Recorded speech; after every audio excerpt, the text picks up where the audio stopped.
Então, no canal do TRE no YouTube, para mais uma sessão de julgamento do Tribunal Regional Eleitoral do Rio Grande do Sul. Cumprimento aos integrantes da Corte, desembargador Vilarinho, desembargador Roberto Fraga, desembargador Thompson Flores, desembargador Gustavo, desembargador Silvio, desembargador Gerson, doutor Fábio Venzon, doutor Rogério Vargas, que nos secretaria na sessão. Nós iniciamos a pauta, então, inicialmente com o processo de prestação de contas 154.966, que se trata de uma execução de julgado de prestação de contas, que sendo exequente a União e executado Flávio Soares Dias, que havia concorrido ao cargo de deputado federal, e se trata de uma proposição de acordo. Eu passo a palavra ao eminente relator. Eminente desembargadora-presidente, desembargadora Marilene, em seu nome estou saudando a todos ilustres e eminentes integrantes desta corte. Saúdo também o Ministério Público Eleitoral, na pessoa do Dr. Fábio Venzon. Saúdo nosso secretário da sessão, Dr. Rogério Vargas, em nome de quem saúdo a todos os servidores do TRE, e passo de imediato à manifestação do meu voto. Aqui se trata, colegas, de um pedido de homologação de acordo extrajudicial que a União está celebrando com Flávio Soares Dias. Este acordo de parcelamento foi celebrado em conformidade com a Lei 9.469/97 e se refere ao parcelamento de um saldo de um débito de 5.277, atualizado em valores em 6.330, que Flávio Soares Dias possui com a União. Desta forma, tendo ambas as partes manifestado e celebrado o acordo, e que esse acordo, por sua vez, encontra respaldo legal, eu estou votando, senhor presidente, pela homologação do referido acordo. Todos estão de acordo com a homologação? Então, a unanimidade homologaram um acordo extrajudicial. Passamos ao processo seguinte. Se trata de embargos de declaração com pedidos de efeito modificativos opostos por Magali Vitorina da Silva, constando como embargado o Ministério Público Eleitoral, embargos declaratórios 21.5, processo de relatoria do desembargador eleitoral Roberto Carvalho Fraga, processo oriundo de Taquara. Passa a palavra ao eminente relator. Doutor Fraga, desembargador Fraga. Senhora presidente, caros colegas de colegiado, ainda que à distância, nobre procurador regional eleitoral, doutor Rogério Vargas, e aqueles que nos ouvem ou que nos assistem, uma saudação muito especial, uma saudação online, em tempos diferenciados, mas continuamos no labor, no trabalho, tentando chegar a cada caso no seu justo desnídio. Senhora presidente, na verdade, são dois embargos, senhora presidente. Sim. Sim, o seguinte também. Os dois, até por quanto o voto é um só. Seria possível? Perfeito. Sim, com certeza, com certeza. Caros colegas, o voto é um pouco longo e para efeitos de embargo são 14 laudas, Eu vou fazer uma leitura, dentro do possível mais sintética, um resumo, porque, repito, o voto é longo, porque já está disponibilizado aos caros colegas e porque em tempos da internet, de uma hora para outra, pode cair o sistema. Então, senhora presidente, caros colegas, eu começo pela questão dos embargos opostos pela embargante Magali. Ela traz vários motivos que elenca como possíveis para sustentar os seus embargos. Eu refuto-os um a um, dizendo que não tem obscuridade, contradição, omissão ou erro material, ao meu ver. né, a embargante Magali, né, ou Magali, repito, né, nos diz aqui em seus embargos, né, que o acordo, né, é omisso porque não argumentou, não caminhou pela questão da inexigibilidade. Digo eu, senhora presidente, né, que não se chegou a esse ponto, que a sustentação do nosso acordo, ou do acordo relatado por mim, acompanhado pelo colegiado, né, não caminhou por esse caminho. Né.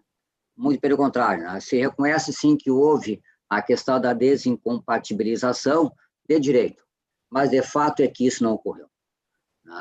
E se caminhou fato a fato, passo a passo, aquilo que o processo nos traz. Então, nesse aspecto aqui, eu afasto o insurgimento embargatório. Também a nossa recorrente, embargante, diz que, em folha 7, que a questão do que não houve autorização para a averiguação do WhatsApp. Né?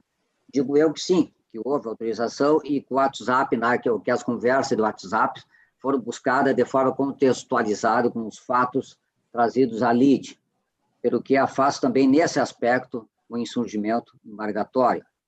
No que tange ao embargo do representante do nobre Ministério Público Eleitoral, tem, senhora presidente, que, na verdade, ele se volta, esse insurgimento, essa resignação, se volta contra o entendimento do acordo, e não propriamente dita sobre nenhuma omissão. Então, com essas pequenas colocações, senhora presidente, é que eu estou encaminhando o voto por conhecer dos embargos e desprover ambos os embargos. É como eu voto, senhora presidente. Desembargador Gustavo de Fenteler. Excelentíssima senhora presidente, excelentíssimos colegas integrantes da corte, excelentíssimo doutor Fábio, procurador regional eleitoral, ilustríssimo doutor Rogério, que nos secretaria, demais servidores do TRE que nos assistem e público em geral que assiste a essa sessão.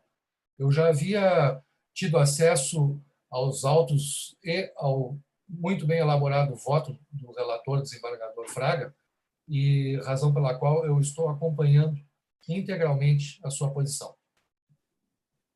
Ok. Desembargador Thompson Flores. Com o relator, senhor presidente. Ok. Desembargador Vilarinho. Eminente presidente, eu renovo as saudações já efetuadas no voto anterior e, em relação a este julgamento, eu estou acompanhando integralmente o eminente relator. Desembargador Silvio. Eminente presidente, boa tarde. Na sua pessoa, saúdo a todos, os integrantes da corte, doutor Fábio, doutor Rogério, senhoras e senhores que nos ouvem. E, realmente, o voto foi exauriente, examinadas todas as questões, comungo integralmente, não há omissão e contradição a serem preenchidas, razão pela qual estou votando integralmente com o eminente relator. Ok. Desembargador Gerson.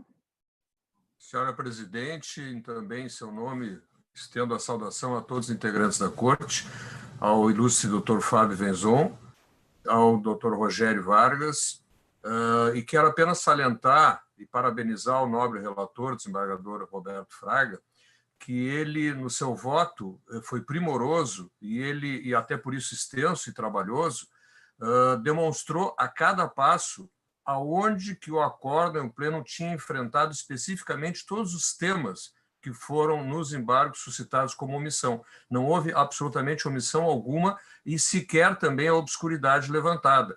E mesmo as contradições, nós já temos essa posição bastante pacificada, elas têm que ser internas ao acórdão e não trazer questões que estariam fora. Então, parabenizando realmente o trabalho de excelência em sede de declaratórios, acompanho integralmente o relator.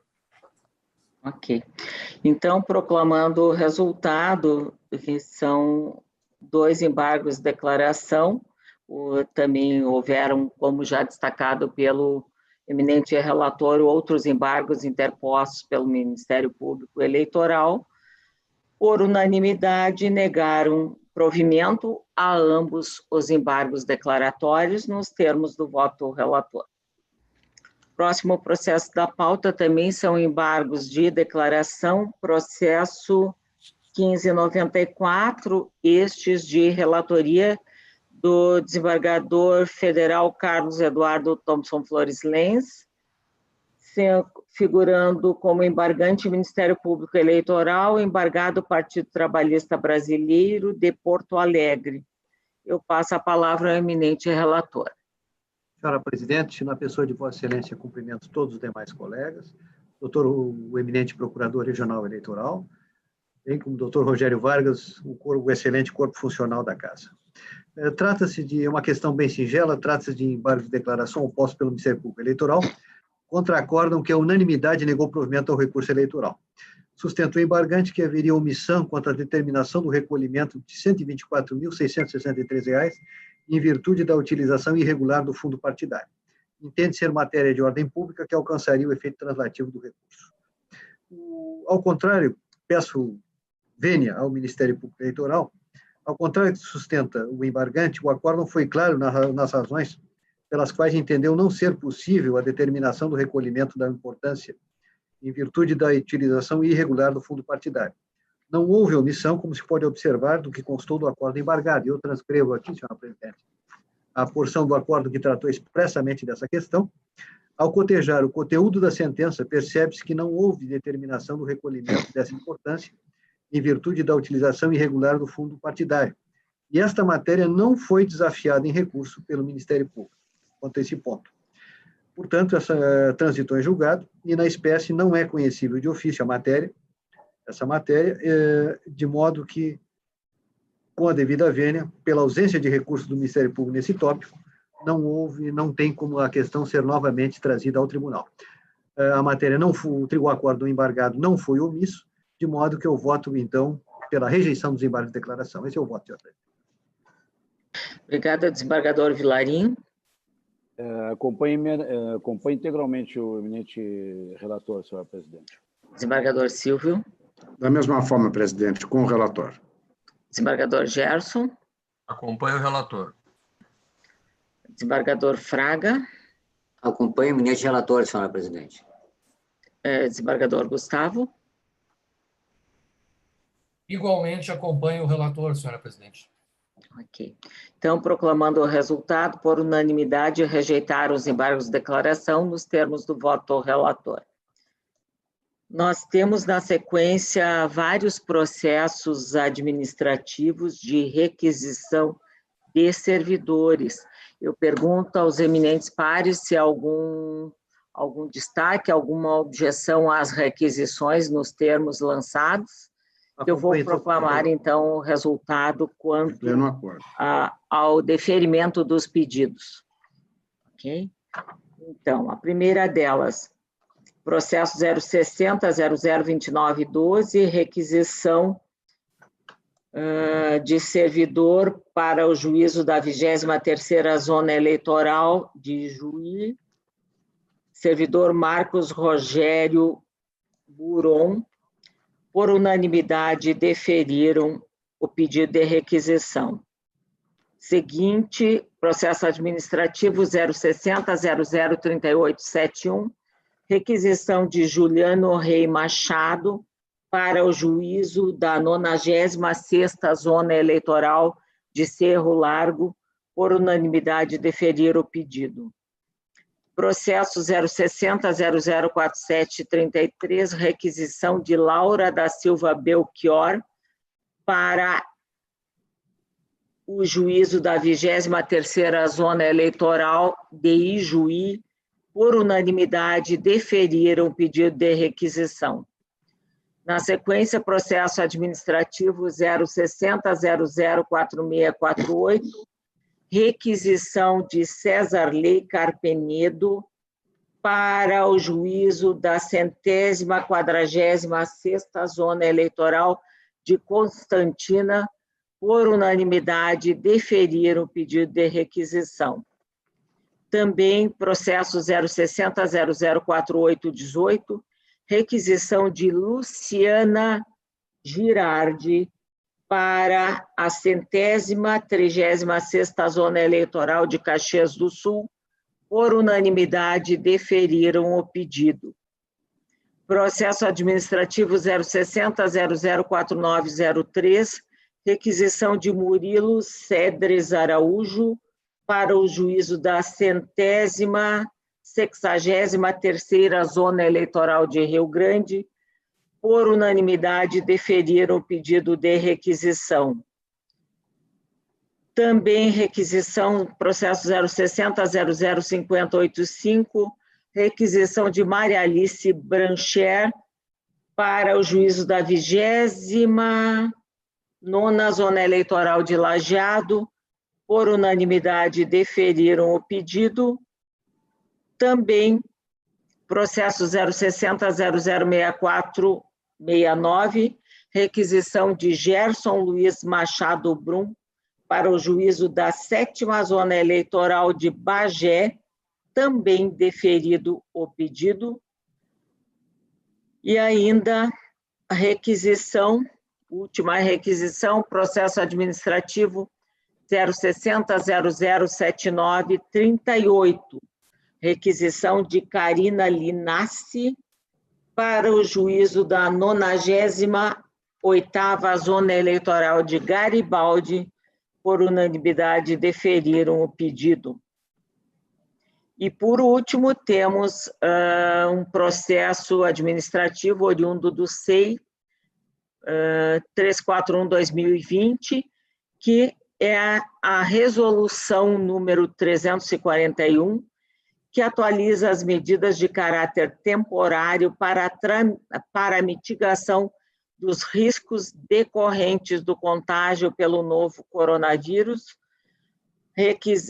resolução que foi levado ao conhecimento dos eminentes pares e que me parece que dispensa a leitura, traz diversas orientações e alinha os procedimentos, a suspensão dos prazos e a extensão ao já determinado pelo Tribunal Superior Eleitoral, pelo Conselho Nacional de Justiça, e faz determinações com relação à publicação de notas de expediente nesse período em que pese os prazos estejam suspensos, permitindo que os advogados e também o Ministério Público Eleitoral peticione.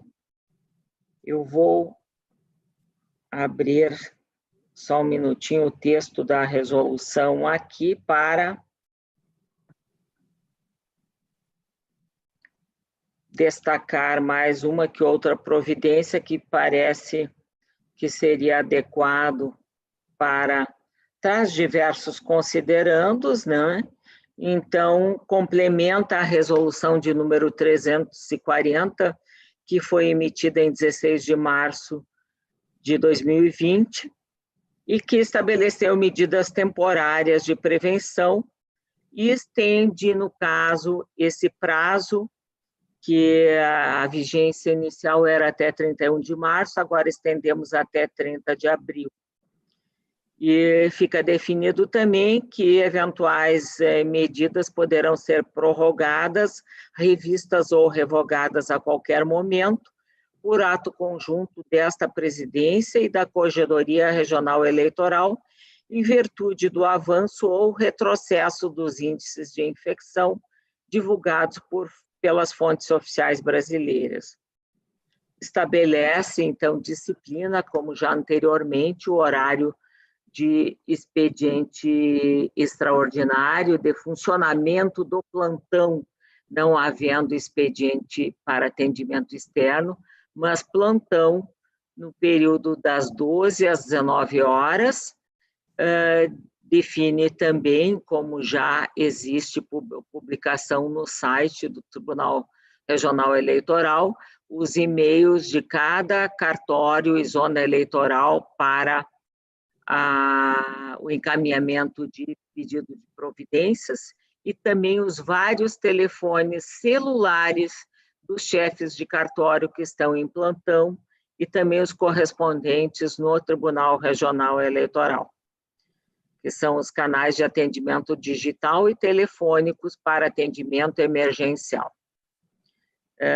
veda o acesso de público externo às dependências do tribunal e aos cartórios das zonas, estabelece, com relação à suspensão dos prazos e às publicações, medidas alinhadas às determinações superiores. Estando todos de acordo e aprovando, hoje mesmo encaminharemos a resolução para a publicação, para que desde logo tenha vigência. De acordo. Uma observação por parte. Agora, senhora presidente. Todos de acordo? Então, considero aprovada a resolução nos termos da minuta encaminhada a Vossas Excelências. Agradeço mais uma vez a atenção, a colaboração de todos os senhores nesse período difícil que estamos passando, e nós temos que nos proteger e proteger a todos os servidores da Justiça Eleitoral, assim como também protegemos o público externo, nos alinhando a toda uma política de contenção da pandemia que está sendo coordenada pelo Ministério da Saúde, sob o comando do governo federal e seguindo todas as orientações das Cortes Superiores. Agradeço, então, a presença de todos e alinho que as nossas próximas sessões, já no mês de abril, a próxima acontecerá no dia 6 de abril, numa segunda-feira, às 14 horas. Estendo, então, meus cumprimentos para um bom trabalho durante a semana, que temos vários dias ainda de trabalho, em que pese não em videoconferência, não externo, que todos tenhamos um bom trabalho e que consigamos também, tenhamos esperança de conter logo, logo essa situação pandêmica. Que assim seja. Boa tarde a todos. Agradeço, então. A todos, pessoal. Ok, muito obrigada e uma boa tarde a todos. Boa tarde a todos. Todos em casa. Todos em casa.